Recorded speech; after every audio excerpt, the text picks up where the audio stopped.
So here the next part of the discussion is, that is electrolysis, then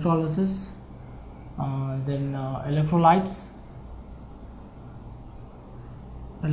and their products at anode and cathode electrode.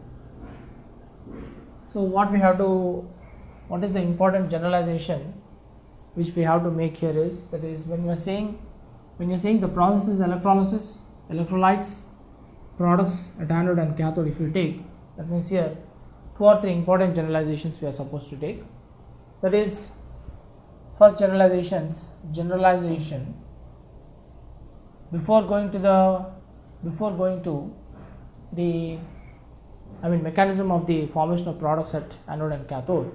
Let us do some important generalization so that the topic is going to become very easy for us. So what is happening here is, like, the first important generalization is, that is aqueous electrolytes, aqueous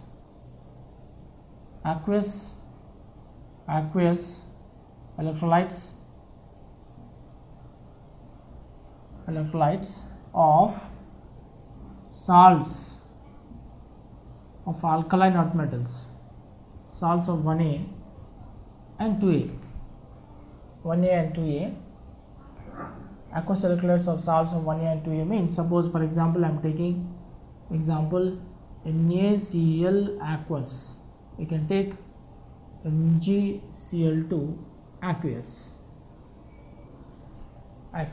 So that, in other words, what I mean to say is that the metal cations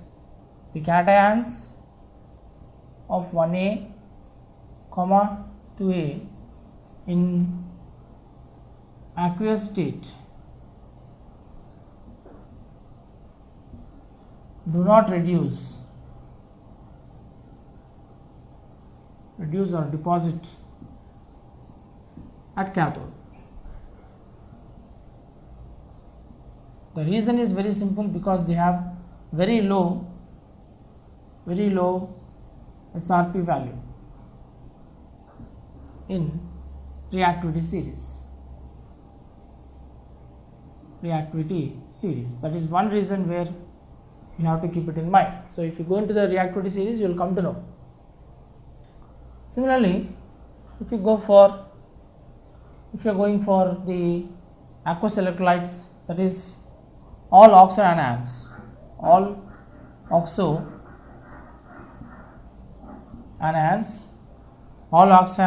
in aqueous or infused state do not oxidize at anode. The reason is because of the bulkiness or large size of anions, they show the difficulty. So what are the oxo anions you can take? Examples of oxo anions: you can take sulfate, you can take nitrate, you can take sulfite, nitrite. All this comes under the oxo anions. All this comes under the oxo anions. So they do not participate in the oxidation. They do not oxidize at anode. And do not reduce or deposit at cathode. So this is what you have to keep it in mind when you are trying to follow the electrolysis. So here, similarly, infused electrolytes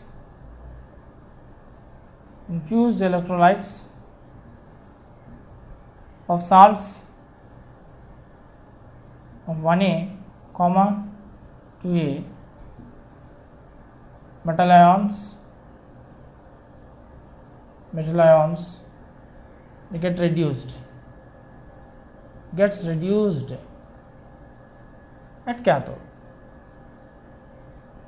That is because they have only one type of cation and one type of anion.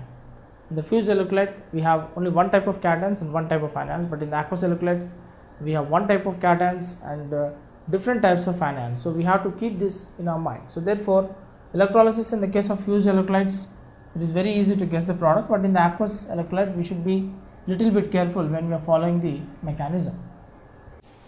So now let me put one question here, that is, if you take first question, what are the products obtained during electrolysis of NaCl fused, NaCl aqueous as electrolytes.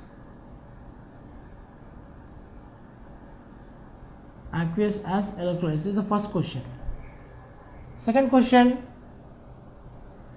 what are the products obtained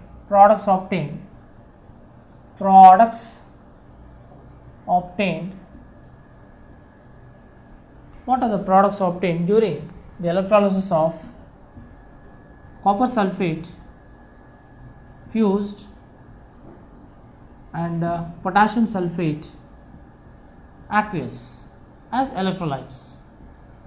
Same question. So suppose, for example, if I am taking two different cases, that is, first one, in this first one, electrolysis of NaCl fused. If you take NaCl fused, take the NaCl fused. In this we can take the first step is NaCl ionizes to give Na plus of Cl minus. So here we are trying to take, so these are the cations, Na plus is a cation and Cl minus ion is an anion. So we are getting only one kind of cation and one kind of anion. So it is very easy for the cations and the anions to get reduced and oxidized at the respective electrode, that is anode and cathode. So this is ionization. Electrolytic ionization is the first step. This is step 1. So in step 2, that is at anode. The electrode is platinum, inert electrode, platinum. So if you take at anode, that is all anions deposits at anode. So and again anion is given by the convention, positive sign convention. So take the chloride ions, 2 Cl minus ions gives rise to chlorine gas plus 2 moles of electrons. Again at step 3 cathode, platinum is the cathode, given negative sign convention. So here that is 2 Na plus ions plus 2 electrons gives rise to 2 moles of sodium solid. That means here sodium is deposited at cathode and chlorine is liberated at anode gas. So therefore at anode electrode. So therefore the products obtained are, that is, at anode chlorine gas is obtained at anode and sodium solid is deposited at cathode.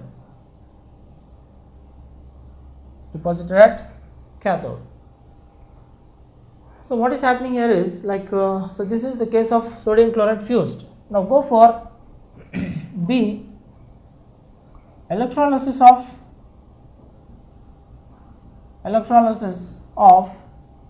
NaCl aqueous. If you go for electrolysis of NaCl aqueous, that is brine solution aqueous, again same step is repeated. NaCl aqueous gives you Na plus ion, that is sodium cations in the aqueous state and Cl minus ions in the aqueous state. So here this first step is ionization. This is the ionization step. This is ionization. Then this is step 1. In step 2, reaction at anode and cathode. So go for anode. What is interesting here is what is interesting here is because the solvent is aqueous means water is the solvent. So parallelly what we are able to understand here is parallelly even the water molecule also gets ionized. So when the water molecule is getting ionized, what we are noticing here is H2O liquid, it ionizes to give, that is it ionizes to give H plus ions plus OH minus ions. So that means here what we are able to understand is there is a competition going on. There is a competition for OH minus ions and Cl minus ions here, and here there is a competition for H plus ions and the Na plus ions here. So what we are noticing here is in step 2, if you are going to the step 2, you find that Na plus ion belongs to, so go to the generalization, Na plus ion belongs to 1A group. So Na plus ion belongs to 1A group cation, low SRP. So it will not participate in reduction.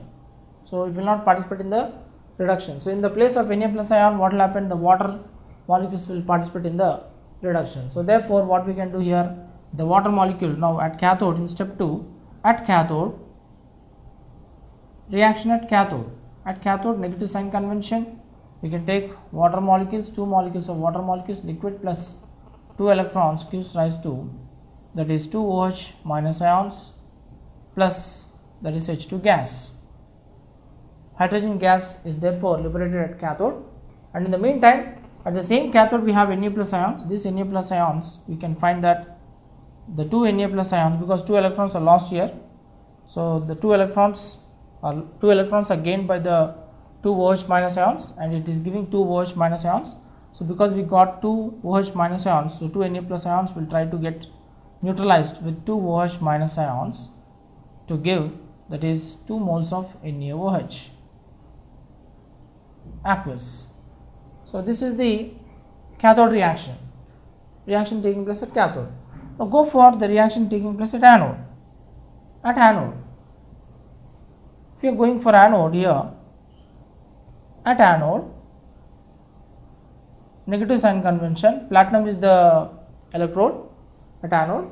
So therefore what is happening here at anode, we have, that is Cl minus ions.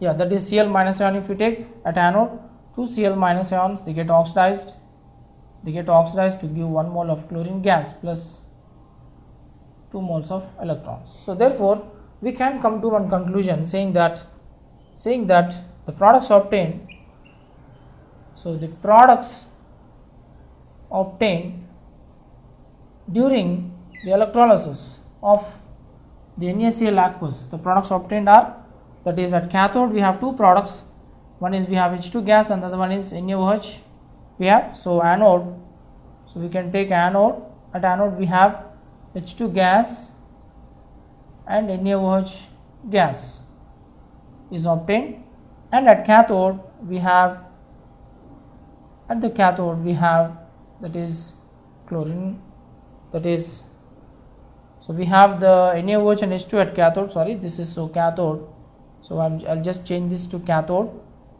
this is cathode, and this is going to be anode, this is the anode. At anode we have chlorine gas. So we have 2 gases obtained, one gas, chlorine gas is obtained at anode, and hydrogen gas is obtained at, chlorine gas is obtained at anode, and hydrogen gas is obtained at cathode. Apart from the hydrogen gas, we also get NaOH. The NaOH in the hot vapor state, we call it as caustic soda. Caustic soda, there may be a chance of this NaOH again to react with chlorine. If chlorine and NaOH, both of them, they are going to react with each other, there is a chance of the reaction taking place between NaOH and chlorine. It undergoes disproportionation and it gives one more product, that is, I think I can write this product here, that is NaOH and chlorine. When it is going to react, the kind of product what we can get is, when NaOH reacts with chlorine gas in cold condition, cold and dilute condition, it undergoes disproportionation to give sodium chloride plus sodium hypochlorite plus H2O. It is a disproportionation reaction because here the chlorine is chlorine oxygen state is 0, here the chlorine oxygen state is -1, and here the chlorine oxygen state is, that is, +1. So that means the chlorine atom is undergoing both oxidation as well as reduction. The single molecule is undergoing both oxidation as well as reduction. So therefore we can call this as disproportionation reaction. So this reaction, we can take this as disproportionation reaction. Disproportionation reaction. So the first part of the question is completed. Now we'll go for the second part of the question. We are taking copper sulfate fused and potassium sulfate aqueous. If you take, that is, so let us try to take the electrolysis of, again here, take copper sulfate fused. If it is subjected to electrolysis, then if it is subject to electrolysis, take the first step, that is copper sulfate or cupric sulfate. So cupric sulfate, it gets ionized to give one cupric ion and one sulfate ion. So this is ionization. Electrolytic ionization. So again at anode, the best thing what you can observe here is at anode, which is given a positive sign convention, platinum electrode. So here we can take, because sulfate ions, they do not involve no oxidation because it's N, since it is oxoanion, it cannot participate. So in the place of sulfate, the water molecules have to participate in the reaction. So therefore, because it is anode, so 2 molecules of water, it can give 4 H plus ions plus 1 mole of oxygen gas plus 4 electrons. So this is oxidation taking place. The reaction is oxidation. The process is oxidation. Now similarly at cathode, if you take, again the sign convention is negative, platinum electrode. So if it is platinum electrode at cathode, copper, if you take Cu 2 plus 2 electrons gives rise to copper solid. So therefore it is very clear that the fused copper sulfate, when it is subjected to electrolysis, it gives 2 products. It is giving 2 products. One is, so the products obtained.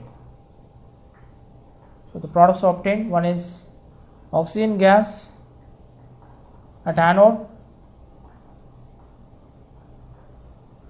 and copper solid is deposited at cathode. So therefore go for B, that is K2SO4 aqueous electrolysis. K2SO4 aqueous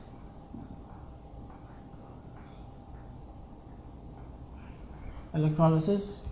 So take the K2SO4, subject it to ionization, so you get K plus ions, potassium cations plus sulfate anions, aqueous. Interestingly, what we are noticing here is sulfate is oxoanion, so it will not participate in oxidation reaction, and K plus ion in the aqueous state, it belongs to 1A group, it has low SRP, so therefore it will not participate in the reduction process. So K plus ion as well as the sulfate ion, both of them, the potassium ion, the potassium cation and sulfate ions, both of them, they are not participate in either reduction or oxidation at their respective electrodes, because both of them are having their own reasons why they are not participating in the reduction as well as in the oxidation. If you go for K plus ion, it is not participating in the oxidation, it is not participating in the reduction process because it belongs to 1A group and it has low SRP value, and sulfate ion, because of its oxoanion nature, because of its bulky size, it cannot involve in the oxidation process. So therefore, in preference of K plus ions and SO4 2 minus ions, in both the cases, because the solvent is water in the electrolyte, the water molecules will come in preference of sulfate ions and the K plus ions at cathode as well as anode, and they participate in the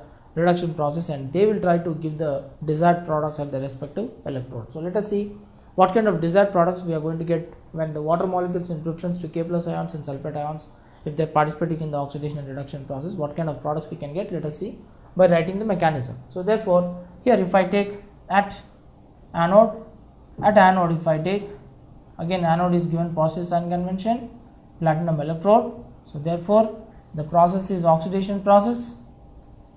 So therefore because it is oxidation, so in the place of sulfate ions, so 2 moles of H plus 2 moles of water molecules in the liquid state or in the aqueous state, water molecules liquid, so it gives 4 H plus ions plus O2 gas plus 4 electrons. Again at cathode,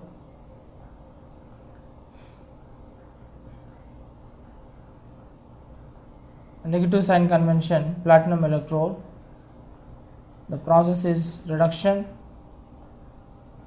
process, oxidation process. So reduction means the same water molecules H2O, 2 H2O, actually 4 H2O if I take, then if I add 4 electrons, then you can get, that is 4 OH minus ions, 4 OH minus ions plus 4 OH minus ions plus 2 moles of H2 gas. So what is interesting here is, therefore the products obtained are,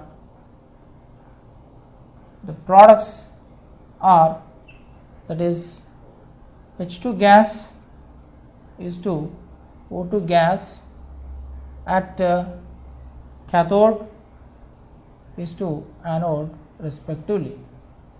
So the products obtained at cathode and anode, or anode and cathode, are oxygen gas and hydrogen gas respectively. So this is the point which we have to keep it in our mind. So that's the difference. So that is the difference between the fused copper sulfate and the aqueous potassium sulfate. So in aqueous potassium sulfate, surprisingly we are getting hydrogen gas at cathode and oxygen gas at anode respectively as the gaseous products. If you go for the next part of the discussion, that is batteries. If you go for batteries, here what do you mean by battery? A battery is nothing but when 2 or more galvanic cells connected in series, you can simply call it as a battery. What is the principle involved in battery? The principle involved is, involved in batteries is electrochemical process,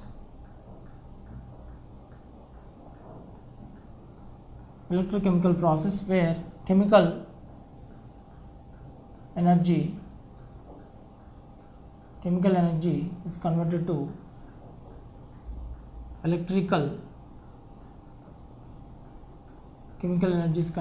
electrical energy. That means electricity is produced.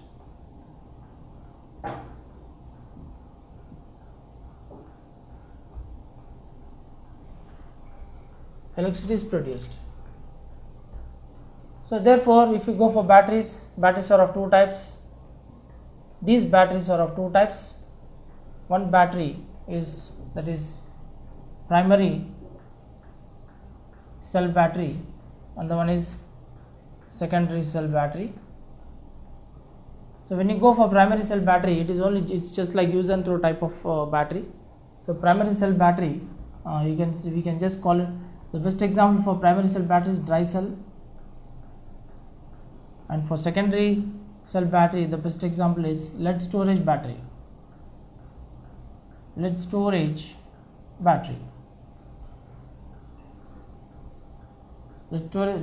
cell or lead storage battery. So what is happening here is, here the lead storage battery is rechargeable.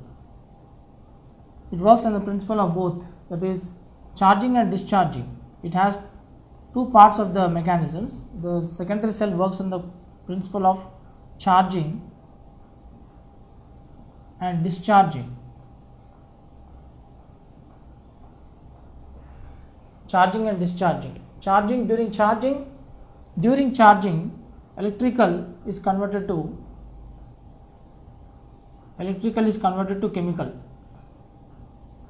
chemical energy during charging. During discharging, chemical is converted to electrical. That means this is nothing but rechargeable battery. It is a rechargeable battery. So therefore, let us study little bit in detail about the dry cell and the lead storage battery. Dry cell battery and lead storage battery. Lead storage battery. Now the next part of the discussion here is, that is, go for dry cell battery. It's a primary cell.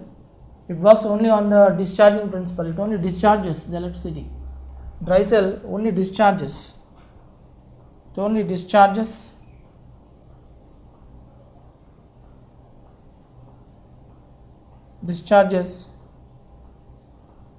electricity by converting chemical to electrical.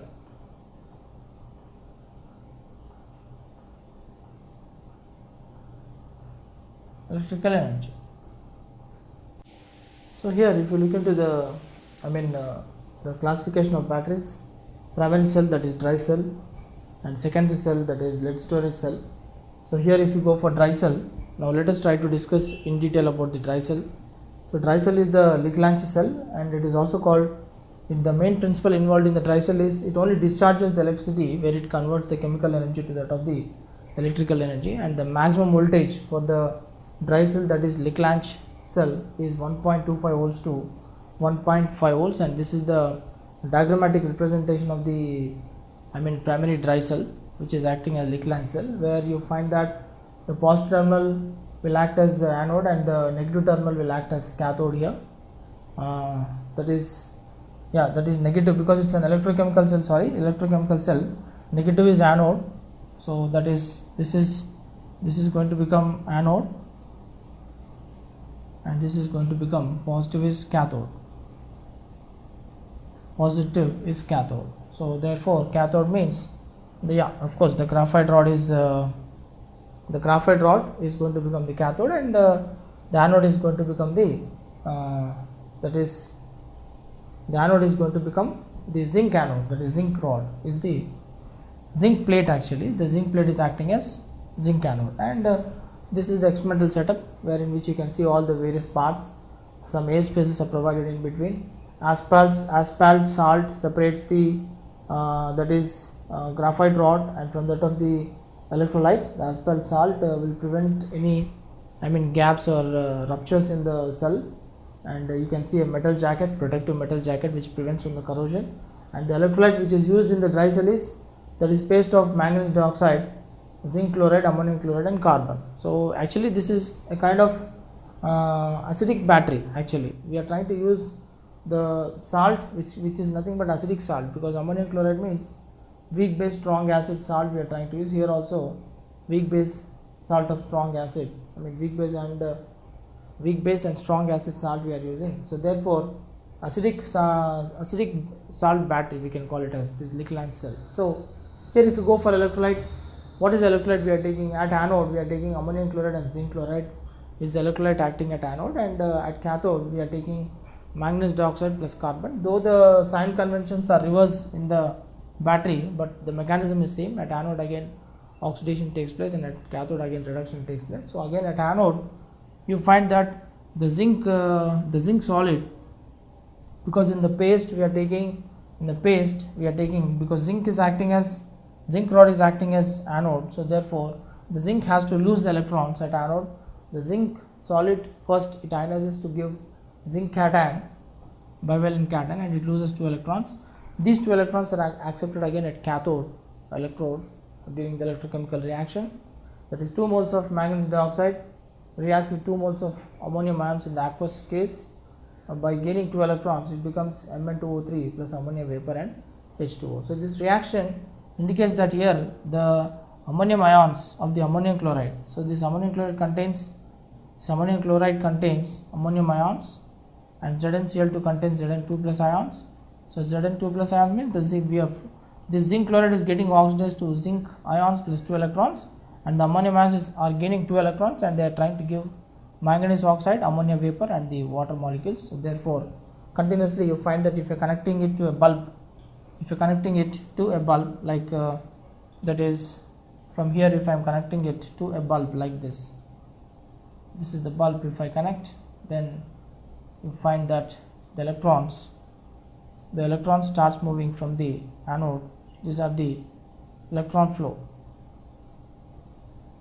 and it glows the bulb, and again the path of the electrons is continued and it reaches the cathode. So this is how the dry cell works in the form of Leclanche cell. Let us go to the next part of the discussion, that is lead storage battery or lead storage cell. Here the mechanism of the lead storage cell is quite complicated, so we should have lot of patience in understanding the mechanism. The speciality of this lead storage battery is it is both rechargeable as well as dischargeable. It implies two mechanisms. One is it has discharging mechanism, and also it has recharging mechanism.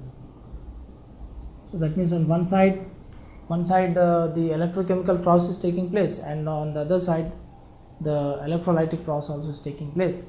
When recharging is done for the lead storage battery, it is electrolytic process, and when it is discharging, it is electrochemical process. So the reaction is quite complicated. Let us start our discussion with the secondary battery, that is lead storage battery, with this 3D picture. What you are able to notice is these are all the electrodes. These are all the electrodes which are arranged in the series pattern. 6 electrode cells, they are arranged in the series pattern. So 6 cells at the rate of each electrode plate. 6 electrodes means these are all electrodes where they are arranged back to back. 6 electrodes are arranged. So this is not 6 cells, we can take 6 cells at the rate of 2 volts. So the maximum voltage where the secondary lead storage battery can hold is up to 12 volts, and these are the terminals of the battery, one positive terminal and one negative terminal. So this is a 3D picture. Actually what is happening internally in the lead storage battery. So what is happening here is, we take inside the lead storage battery, actually it is filled with the electrolyte, that is dilute H2SO4. This dilute H2SO4, the conditions for the H2SO4, that is acid, it should be dilute, and its percentage of purity will be 38%, and so when the sulfuric acid is mixed with water, it should be always in the 3:1 ratio to avoid any explosion or any mishandling within the battery. It is diluted and it is in 3:1 ratio, and its percentage of purity is 38.1% approximately. So what is happening here is, inside because we are saying that 6 cells are back to back, they are connected in series. These are the electrodes within the lead storage battery. These are the electrodes. You can see that a series of 2 electrodes are trying to be placed. One electrode is the electrode which is having an elevation. They are called spongy electrodes, lead sponge electrodes. Spongy lead electrode, where it is given a negative sign convention, and which will act as anode electrodes, and from here the flow of electrons will begin during the electrochemical process. And the other electrodes are, that is lead peroxide. Either you can call it as lead dioxide or you can call it as lead peroxide. This is lead peroxide and this is also lead peroxide, where both of them are connected to both of them, they behave as the cathode electrode. So and the process is same, anode or cathode, the process is same. Anode, the process is oxidation, and the cathode is the process is reduction. But whether it is electrolytic process or electrochemical process, always at anode and cathode oxidation and reduction takes place. If it is an electrochemical process, always the anode is given the negative sign convention and the cathode is given the positive sign convention, but the redox reaction will take place as it is.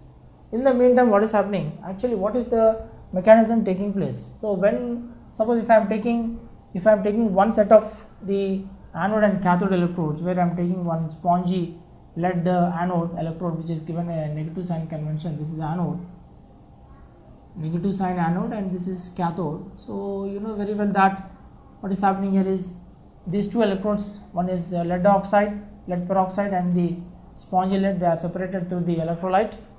Both the electrodes are placed in the electrolyte where the dilute sulfuric acid is there. Then immediately what will happen? Immediately the flow of electrons, this sulfuric acid first it undergoes ionization. Being an acid, being a solvent, in water all acids they ionize. When they ionize sulfuric acid, it gives two ions. It can give H plus ions as well as, so from here if you go here, so here I am taking this as lead oxide electrode plate and this is sponge electrode plate. The sulfuric acid it ionizes to give H plus ions, two H plus ions and sulfate ions. Interestingly, you find that the sulfate ions are being captured by both, that is the lead peroxide which is acting as cathode electrode, and the spongy lead which is acting as anode electrode. Both of them are capturing the sulfate ions, and in the meantime what is happening here is when both of them are capturing each other, what is the kind of mechanism taking place in the lead storage battery, in the secondary lead storage battery. So here you find that anode is always the lead plates, that is spongy lead plates, and cathode is lead peroxide, and the electrolyte is dilute H2SO for 38%. So what is the mechanism taking place within the lead storage battery? As already I told you, it has two principles.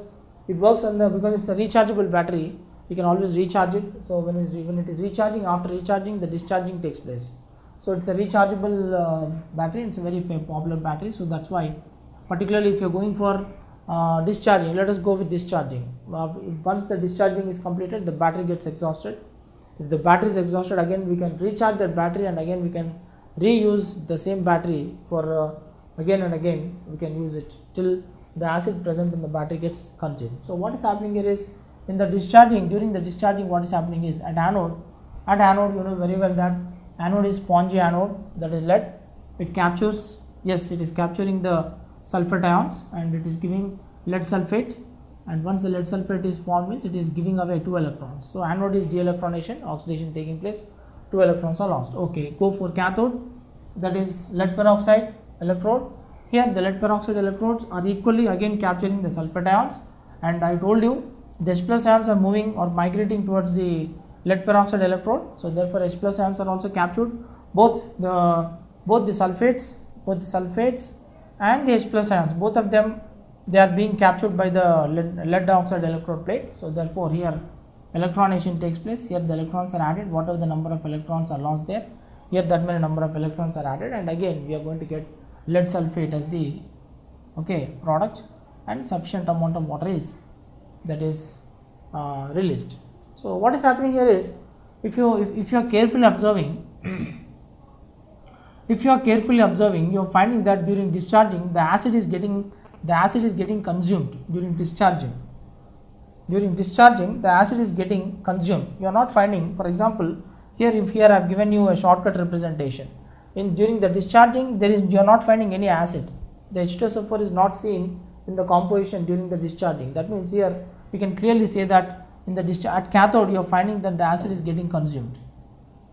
The sulfate ions and the H plus ion, they are getting consumed. That means during discharging, all the acid, that is the dilute H2SO4 acid, that is dilute H2SO4 acid gets consumed,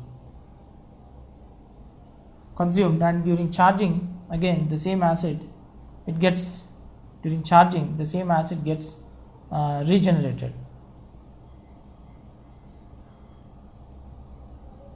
same acid gets regenerated.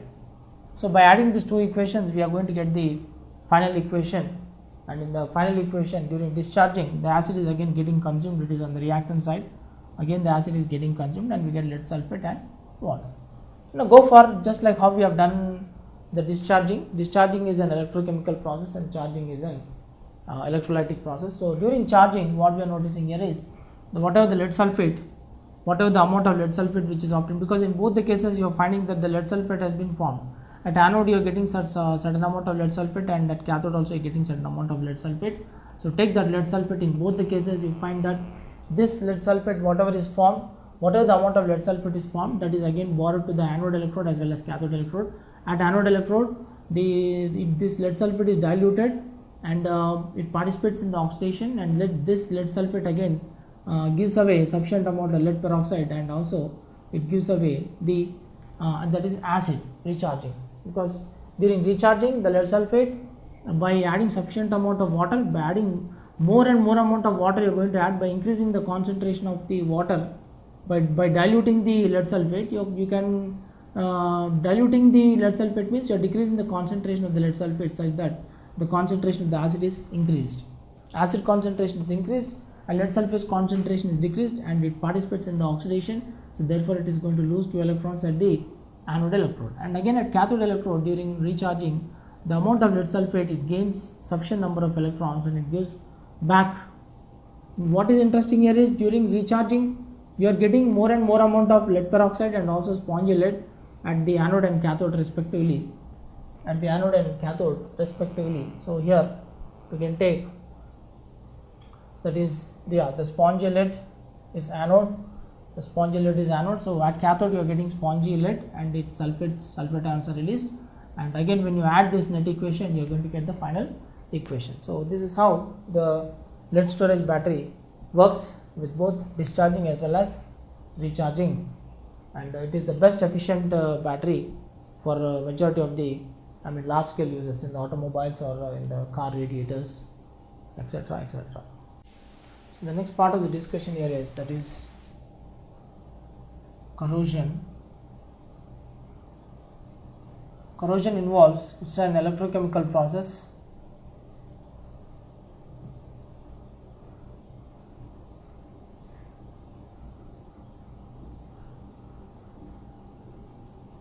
It involves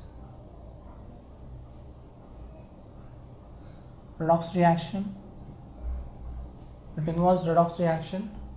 It's an electrochemical process. Corrosion occurs between two metals of different electronegativities when they come in contact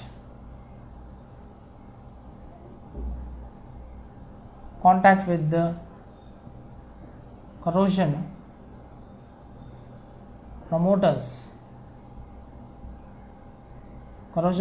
like air, moisture, cracks, dents on metal surfaces, impurities, so on and so forth. Here actually corrosion is directly proportional to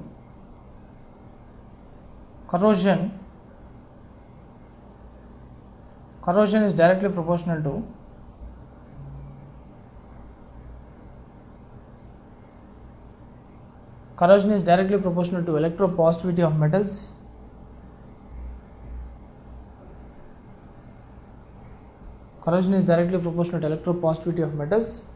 The greater electropositivity of metal again becomes the sacrificial anode.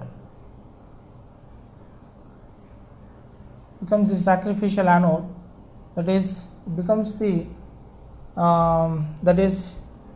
corrosion protector.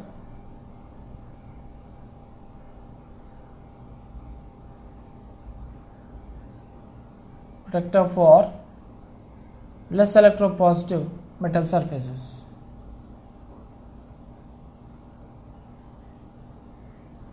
Apart from this, what we need to understand here is, bluntly, if you go for corrosion, we can say simply that corrosion is nothing but the chemical oxidation. Corrosion can also be called as chemical. Corrosion is nothing but chemical oxidation.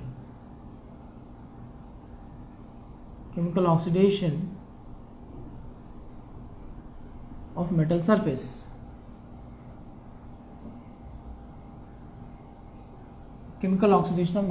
Suppose if I take lithium, sodium, potassium, calcium, magnesium, then aluminium, then if I take zinc, tin, mercury, lead, if I take, then you find that here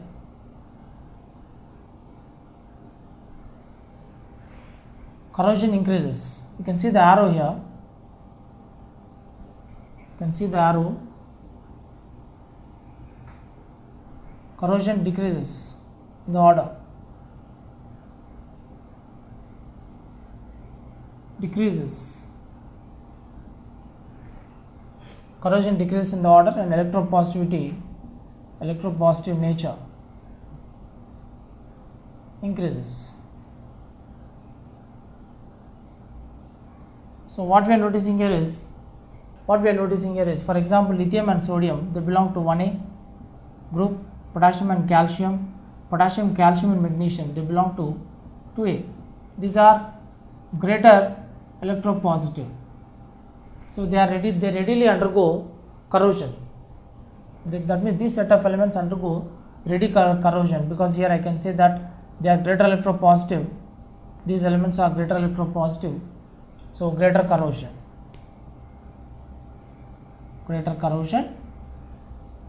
Here these elements, particularly tin, mercury, lead, tin, mercury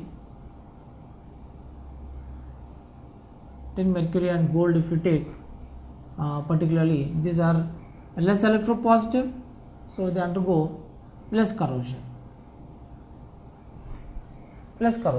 So therefore, for example, if you take magnesium, you can take even iron also. If you take I think iron, we have to keep it later after the zinc and iron. If you take, so one thing what we have to understand here is, that is zinc when it is galvanized, on iron, the corrosion is prevented.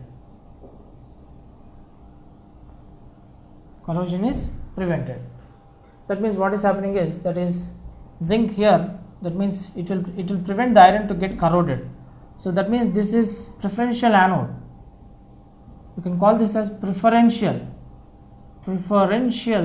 anode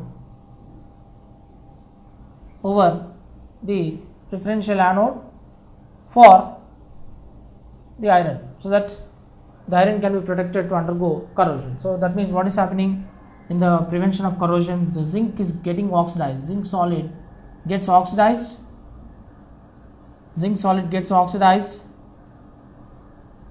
the loss of 2 electrons, and iron, if it is in the +2 oxygen state, in the aqueous state, it gains 2 electrons and it forms iron solid.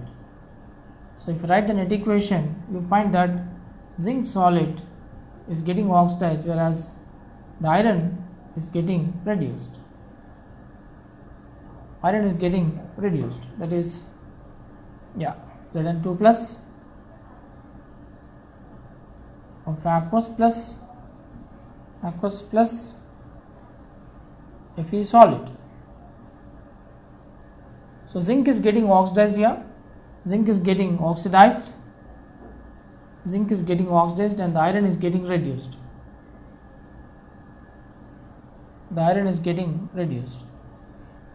So therefore it's an electrochemical process. The corrosion is nothing but an electrochemical process. So here, that is mechanism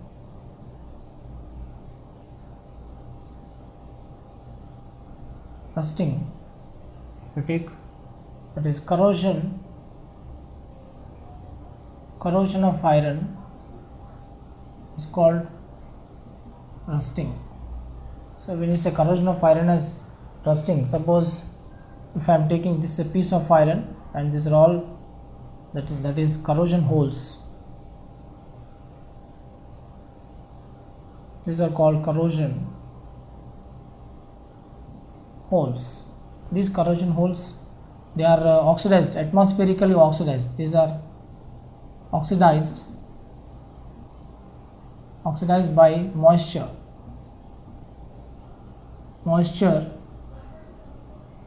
in air.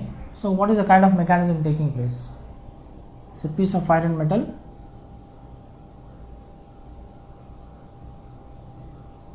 metal surface undergoing rusting. So what we are able to notice here is if you take iron that is at anode you find that iron solid, it gets oxidized to form Fe2 plus aqueous plus 2 electrons. In the meantime, because moisture, atmosphere contains O2, carbon dioxide and water. So this carbon dioxide plus water, it becomes H2CO3, and this carbonic acid H2CO3, it gives one H plus ion and one bicarbonate ion. So take this bicarbonate ion. This bicarbonate ion actually it when you go for cathode, 4 H plus ions plus oxygen gas, 4 H plus ions plus oxygen gas plus 4 electrons gives rise to, that is I think 2H2O liquid. When you are adding both these equations here, number of electrons added in the cathode must be equal to number of electrons added in the anode. So therefore multiply this equation with 2 and this is going to become 4 electrons. So 4 electrons they get cancelled. So 2Fe solid plus O2 gas plus 4H plus ions plus O2 gas gives rise to O2 plus O2. I think 2 O2s we got, 2Fe solid, 1 O2 gas and 4H plus ions gives rise to, we are going to get here, that is 2 moles of Fe2 plus of aqueous, 2 moles of Fe2 plus of aqueous, and we get here, that is 2H2O liquid. So now basing on this equation, if you go for the atmospheric oxidation from this equation, taking the Q from the final equation from this anode and cathode, take the equation here, take the Fe2 plus ion which is obtained at anode, atmospheric oxidation.